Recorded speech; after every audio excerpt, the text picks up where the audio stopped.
Bon bah bonjour, aujourd'hui on est à Vieux-Pont, là à côté d'Argentan, on est chez Patrick Montaufray. Donc Patrick c'est notre éleveur de porcs. Toutes les semaines il nous amène en gros 6 porcs par semaine, hein, c'est ça Patrick? Oui, c'est ça. 6 porcs qui sont nés, qui sont élevés et qui sont engraissés ici à Vieux-Pont sur le site, là sur sa ferme à Vieux-Pont. Et puis élevés surtout avec des céréales, majoritairement des céréales qui sont produites ici, là c'est ce qu'on peut voir, Chez nous, toi. voilà. Donc là, raconte-nous. Ou que j'achète à des voisins. Donc aujourd'hui, on prépare l'alimentation pour une année, puisque on fait la moisson du maïs, hein. C'est la saison. On moissonne le maïs. Le maïs, c'est le plat principal des porcs. Donc le maïs, on va le moissonner avec une moissonneuse batteuse. Il va être amené avec des remorques ici. Et ensuite, le maïs va être broyé grâce au broyeur.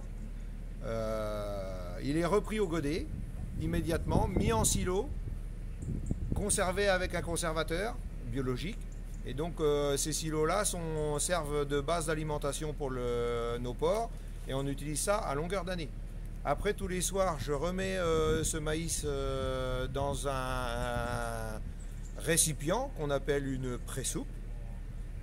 Pendant cette période, enfin, je fais ça tous les soirs. Donc, toutes les nuits, le maïs va tremper, gonfler. D'accord. Ça va permettre au maïs de prendre une forme beaucoup plus digeste. Et on va le mélanger avec la machine à soupe, avec du blé, de l'orge, du tourteau de colza, du minéral. Et on va constituer ce qu'on appelle une soupe. D'accord, donc là c'est rien que des choses naturelles. Rien que des choses naturelles, alors forcément avec des moyens modernes. Hein. D'accord. On n'est pas avec des seaux et des gamelles, Voilà. mais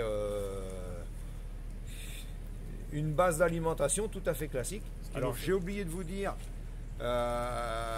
et un ingrédient majeur, à côté de cette soupe, on va mettre du lactosérum, donc le fameux petit lait qu'utilisaient nos grands-parents, le lait de baratte. Qu'on donnait aux cochons. Qu'on donnait aux cochons. Le lactosérum, c'est donc voilà, le petit lait. Et c'est ce qui donne aussi le bon goût aussi à ton cochon, qui fait que derrière on a un apport de qualité chez nous, chez Goût et Qualité. Hein. Voilà, sans doute un moelleux qu'on ne retrouve pas ailleurs, qui est lié à ça, quoi. C'est pas du cochon qui pisse la flotte. J'espère que cet après-midi d'immersion vous a plu. Elle se veut pédagogique et on en fera d'autres justement pour vous amener au cœur de la production, au cœur de ce que vous retrouvez chez nous, Goût et Qualité. Allez, à plus tard.